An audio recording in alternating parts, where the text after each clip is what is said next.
welcome back to the Maple Leaf Barn. I'm Libby, and today we're going to go over a few different things that we're doing on our flower farm in the month of August as we prepare for fall and winter. If you're returning to the channel, thanks for hanging out with us, and if you are new, please hit that subscribe button and follow along with us on our flower farm here in Southwest Ohio. We're located just outside of Cincinnati, and we're in Zone 6B. I'm going to first start by talking about the seeds that I'm going to be starting in the month of August to prepare for a really healthy fall planting. And it's something that I've not been very good at doing. And so I thought, hey, if you're a procrastinator like me, I will bring you alongside with me and show you what I'm doing, and it'll remind you, hopefully, to start your seeds so that you can have a fall planting. If that's of any interest to you, keep watching and we'll see you in the comments. I'm coming from my kitchen right now because I actually have some sourdough cooking, and I just want to keep an eye out on that. And I also have children who are happily playing for the moment, but that's why we're not like outside or downstairs or doing something like that. Anyways, so a super helpful tip that I have found for fall planting seeds is to throw those seeds into the fridge for at least 2 weeks before you plant them. Or for Rudbeckia, a full 30 days.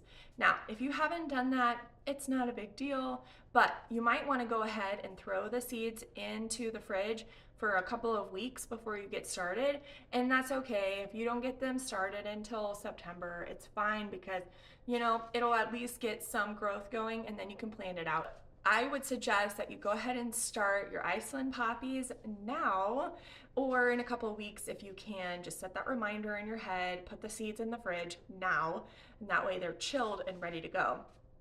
Iceland poppies love that cool weather, so getting them going now so that they can soak up the cool weather this fall and into early winter, that helps them develop their root systems into a great plant. I thought it'd be fun to do like an ornamental kale planting for early fall, and so I'm also going to be sowing those seeds to help complement some of my Thanksgiving arrangements in that kind of way. You know, I just want to have some extra things growing into late November that I can enjoy and my customers can enjoy.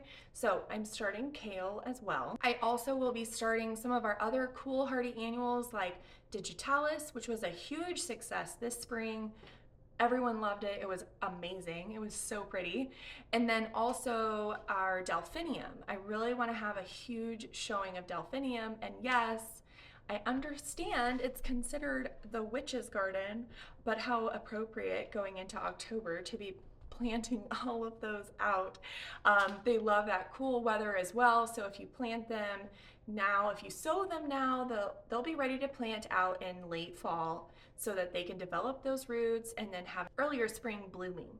So that's kind of the idea there. They like that cooler weather. So again, for us, we had Delphinium and Digitalis blooming up until the end of June, but I think they really would prefer that cooler temperature of very early May. So for me, May and June can tend to be a little blank in the garden, a little low on blooms. So we're trying to increase that for our spring season next year.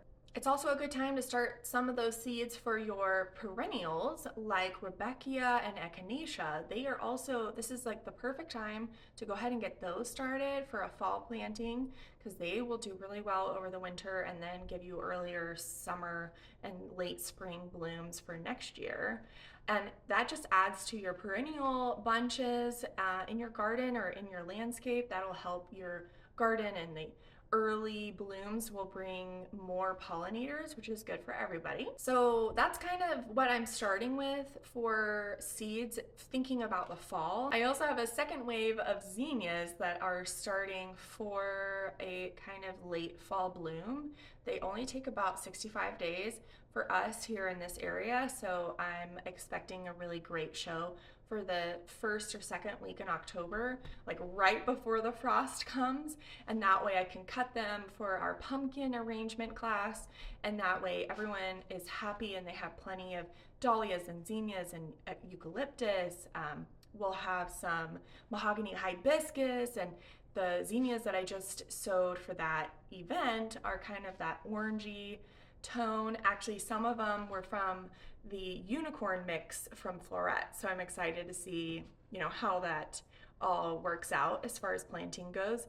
We also have more sunflowers sown that I need to get out and plant very soon. They're in trays because I feel like it's easier to germinate sunflowers quickly in a controlled environment than outside in a direct sowed situation. And then the other main thing that we're really working on in August is just keeping everything weeded.